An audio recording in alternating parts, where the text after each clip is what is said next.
Halo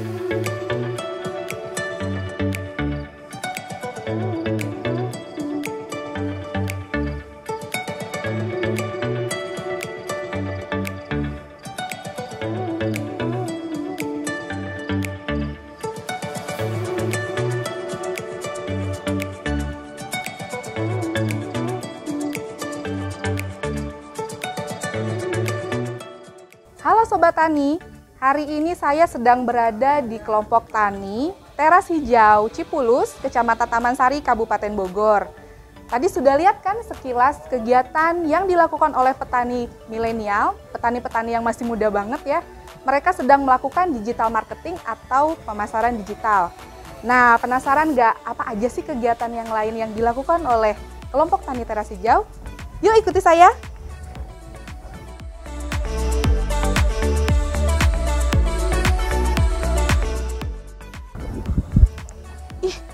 Bagus banget guys, ini tanamannya bisa polkadot gini daunnya loh. Penasaran ya, kita tanya-tanya Mas Arifinnya, mana ya? Oh itu dia Mas Arifinnya. Assalamualaikum Mas Arifin, saya Tika dari Balai Besar Pengkajian Mas. Salam kenal. Ya.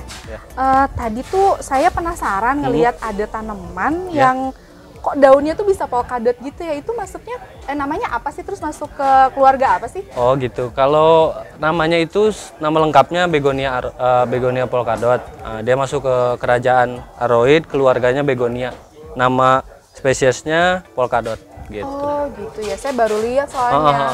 Memang banyak jenisnya sekarang yang berwarna-warni, terus ada coraknya. Tapi itu masuk ke golongan yang mahal nggak sih dari segi harga? Kalau dari segi harga termasuk itu ya, apa namanya, masuk ke dalam kantongnya ibu-ibu biasanya gitu. Wah, jadi nggak terlalu mahal banget gitu. Pas banget nih masuk ke kantongnya ibu-ibu ya. Oke. Terus ini Mas, saya penasaran, tadi tuh ada beberapa anggota kelompok tani Teras Hijau Cipulus ini yang melakukan kegiatan digital marketing. Iya betul. Gitu. Nah sebetulnya apa sih yang mereka lakukan gitu untuk melakukan pemasaran itu? Iya. Melalui digital. Kalau pemasaran kita biasanya ada grup di aplikasi ya, di WhatsApp, atau beberapa juga melakukan penjualan di Facebook. Ada juga kalau yang sudah tingkatannya lebih bagus biasanya masuk ke Instagram gitu. Karena memang pasarnya itu orang-orangnya lebih yang lebih ibaratnya nominalnya lebih kuat itu di Instagram. Kalau di grup itu antar kelompok tani, mungkin ada juga pembeli-pembeli yang reseller yang menjual kembali gitu. Nah itu digital marketingnya biasanya kita moto tanamannya, lalu videokan kondisi tanamannya, lalu kita promosikan di media sosial yang kita punya. Gitu. Pasti banyak dong yang followernya, mungkin jadi customernya juga betul. Gitu ke sini. Nah biasanya apa tuh yang paling banyak diburu? Ibu-ibu ya, yang paling memburu ya? Kalau ibu-ibu mungkin ya itu tadi seperti Begonia polkadot karena terbilang mudah, terus murah juga gitu. Jadi ngerawatnya tuh bisa nggak perlu banyak nyita waktu. Atau aglo, karena aglo tuh cukup ditanam, yang penting medianya rapat, dia tumbuh dengan subur seperti ini gitu. Terus juga harganya lumayan terjangkau. Atau ada lagi tanaman gantung kayak ini ya, apa namanya, potos marble, jadi dia tanamannya nanti menjuntai banyak gitu. Nah itu lumayan banyak dicari. Lumayan banyak dicari ibu-ibu ya, terutama ya. Terutamanya ibu-ibu gitu. Nah saya pernah dengar tuh ya, kemarin tuh yang paling mahal itu kan ada anggrek Papua, yang warnanya hitam tuh ya Mas ya. Terus ada juga monstera. Ya, nah di sini punya nggak? Monstera kebetulan ada, tapi untuk yang varigata itu karena memang kan kelangkaannya, jadi memang harganya juga, memang yang memulai tren tanaman hias ini salah satunya adalah Monstera adansoni varigata. Kebetulan contoh daunnya ada yang hijau seperti ini. Boleh lihat nggak? Boleh, silakan. Di sebelah sini Mbak. Oke. Silakan. Nah Mas Arifin, saya penasaran banget ya, kok kadang-kadang nih harga tanaman hias itu tiba-tiba mahal banget. Sampai saya pernah dengar Monstera tuh 20 juta ya, pernah ya sampai segitu. Nah sekarang landai lagi nih, stagnan lagi nih, itu kira-kira kenapa sih, bisa cerita nggak? Sebenarnya awal mulanya itu kenaikan harganya itu ketika pandemi Covid terjadi. Nah waktu itu kan semua atau pemerintah umumnya di dunia memperlakukan lockdown. Nah tren di Eropa itu mungkin karena orang di sana uangnya berlebih, jadi mereka untuk merasa baik gitu di rumah, mereka mencari hobi baru. kebanyakan dari orang Eropa itu bikin greenhouse, ruangan untuk di dalam rumah itu untuk nyimpan tanaman. Nah dari situlah demandnya atau permintaannya itu masuk ke hampir seluruh dunia, termasuk yang paling besar adalah di Thailand sama di Indonesia. Makanya harganya pada saat itu ketika viralnya itu si Monstera adansonii itu sampai puluhan juta. Satu daun, bukan dalam bentuk yang banyak daun. Terus juga beragam. Akhirnya masuklah ke jenis yang lain. Karena kan itu tadi saya bilang dari aroid kerajaannya, lalu ke keluarganya di Monstera, di Philodendron, juga ada Aglonema, semuanya kebagian. Hampir semua jenis tanaman pada saat itu laku. Bahkan yang jenisnya pohon aja ikut laku, pohon laku dan segala. Oke, jadi tadi kan mereka itu dari hobi gitu ya, dari hobi, terus juga gabut juga kali ya gara-gara pandemi itu. Nah terus saya penasaran juga nih, dari sekian banyak ini, tadi juga sudah dilihatin kan Monstera. Penasaran Philodendron tuh yang kayak gimana sih, Mas Andika? Kalau Philodendron mungkin kita nanti berangkat ke sebelah sana. Oh iya.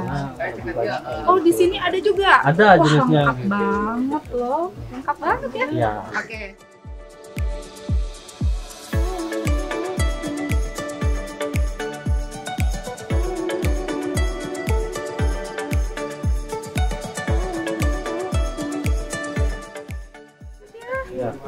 Aduh sobat Rani, lihat ya, daunnya Philodendron itu seperti ada bercak cat putihnya, bagus banget ya. Ini salah satu keluarga kerajaan karena White Princess. White Princess namanya. Ada juga Pink Princess ada, jadi dia dasar daunnya lebih ke arah pink. Oh, gitu. Tapi dia hijau sama pink gitu. Iya begitu. Ada juga White Knight, pangeran putih gitu. Ini keluarga-keluarga Philodendron. White Knight gitu ada juga ya. Nah ini harganya berapa nih?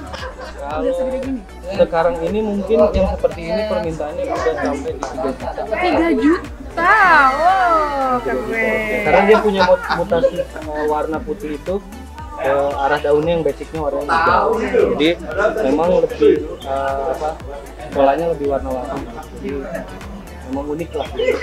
Karena ini mutasinya terjadi secara alami. Oke, tadi Philodendron ya, Mas ya cerita tentang Philodendron. Nah, ini kan banyak banget nih jenisnya selain Philodendron, Monstera dan lain-lain. Itu pasarnya biasanya kemana sih di pasar ini? Semenjak ada ya, semenjak booming, pasarnya ada berbagai macam. Ada yang itu dari pasar di digital marketing kayak media sosial. Ada juga pasar-pasar yang memang dibuat bazar. Oh, bazar. Ada festival.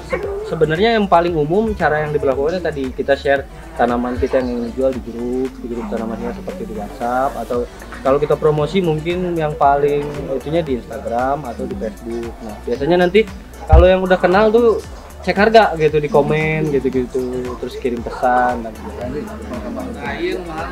Nah, saya pernah dengar nih ya bahwa Jepang itu adalah pengimpor terbesar dari tanaman hias.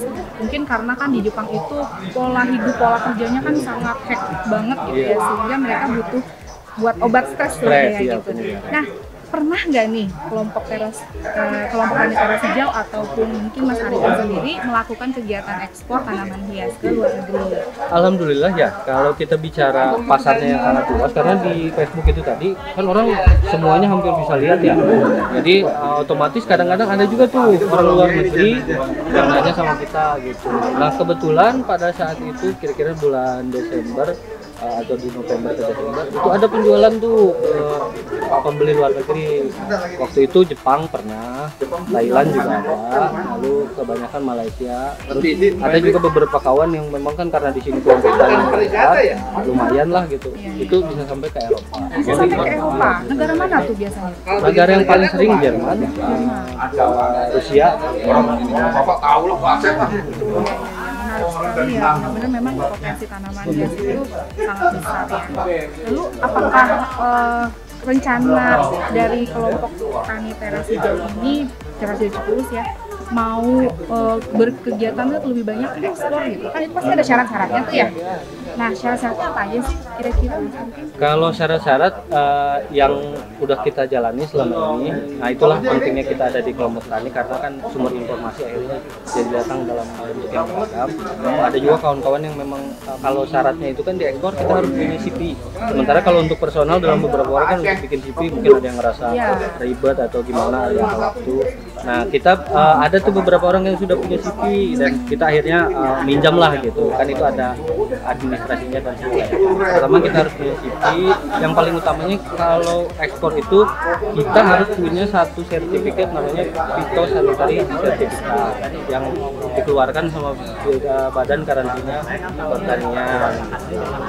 Lalu syarat selanjutnya mungkin nanti di survei tempat kita, kecocokannya dinilai, kelayakannya, baru nanti mungkin itu suratnya keluar, baru kita melakukan proses seperti mencuci tanaman, baru packing dan sampai dikirim ke Itu fitosanitary susah nggak sih ngeluarin sertifikatnya? Apa pernah ada ditolak gitu?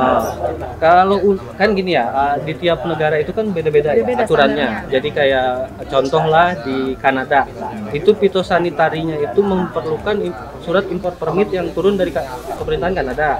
Jadi di tiap itu kan dia tiap jenisnya beda. Nah kalau beda sama di Amerika tuh per 12 tanaman baru mengeluarkan izin yang sama gitu. Nah paling kesulitannya di situ saja. Kayak di Jepang ada tanaman yang boleh dikirim ke Belanda tapi nggak boleh dikirim ke Jepang karena ada bakteri yang nggak bisa diurus. Atau mungkin kalau ke Australia kita bahkan nggak bisa sama sekali tuh kalau mengirim tanaman yang udah umur 3 bulan ke atas karena ditakutkan ada bakteri yang tidak bisa dikontrol oleh Tadi dari cerita-cerita negara impor yang tujuan ekspor dari kita itu, mana sih Pak, Mas yang paling susah? Kalau aturan yang aneh itu justru datang dari Korea ya sama Taiwan karena dia akarnya harus dipotong. Kebayang nggak tuh kita punya tanaman yang akarnya pengen ditumbuhin malah dipotong. Itu salah satu yang sulit. Terus Australia karena dia pokoknya aturannya ketat, sangat melarang kalau tanaman itu sudah berdaun biasanya, jadi nggak bisa dikirim. Tanaman sudah berdaun, sementara yang dijual itu daunnya. Daunnya, jadi memang kita kadang-kadang suka bingung gitu. Oh gitu. Ya aturan negara kan.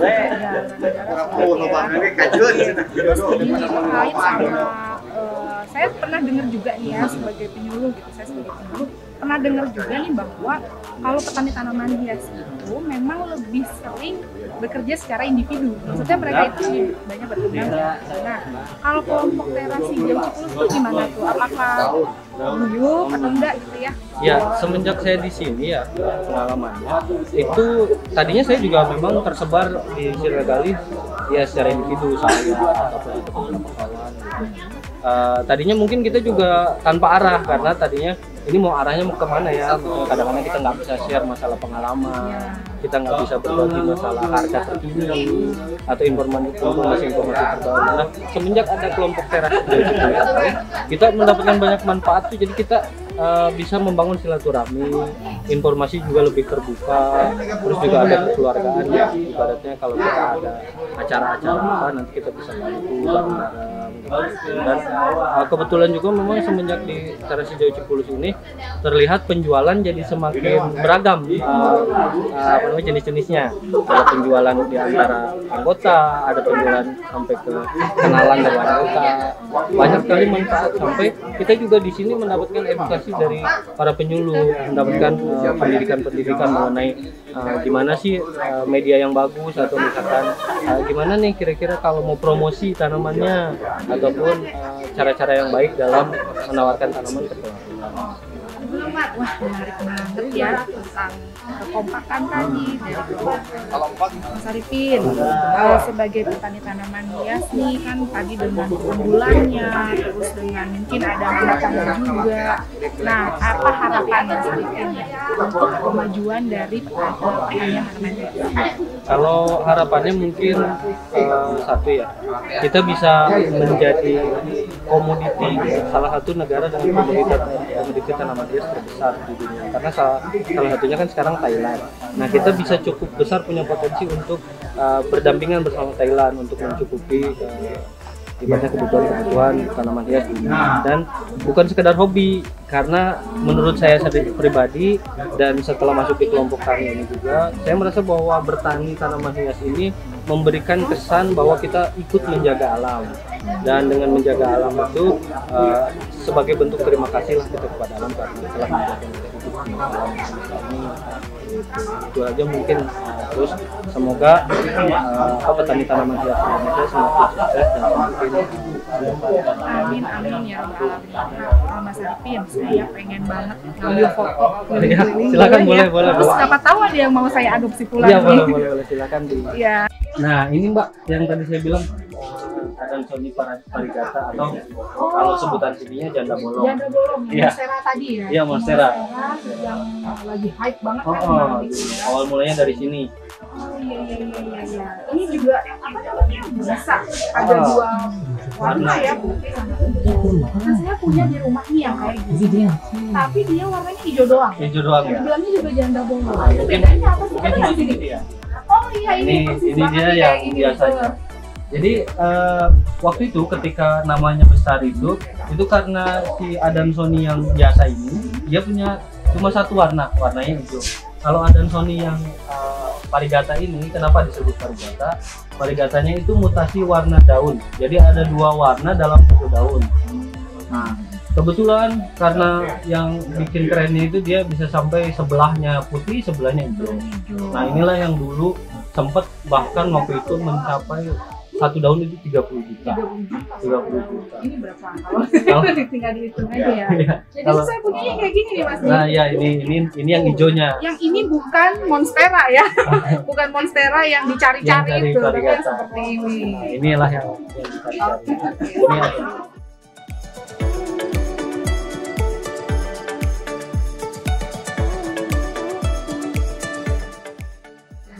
Oke, Mas. Ya. Makasih banyak nih, saya kayaknya udah beres lihat-lihat, terus Ya. nanya-nanya juga. Ya. Ada banyak sekali informasi yang bisa saya ambil sebagai pemula juga ya tentunya. Mudah-mudahan usaha tani tanaman hiasnya ini semakin maju. Amin. Lalu juga kelompok tani teras hijau Cipulis itu semakin kompak ya. Kompak, betul. Makasih banyak Ya, ya. Mas. sama-sama. Kata orang, tanaman hias itu merupakan salah satu simbol kemakmuran, kebahagiaan, dan juga kekayaan alam. Tertarik tentang informasi koleksi tanaman hias dan tips and trik menanam tanaman hias? Datang aja ke Teras Hijau Cipulus, Kecamatan Taman Sari, Kabupaten Bogor. Bersama saya Tika Trisnawati, penyuluh BBP 2TP. Selamat berkebun Sobat Tani. Jayalah pertanian Indonesia.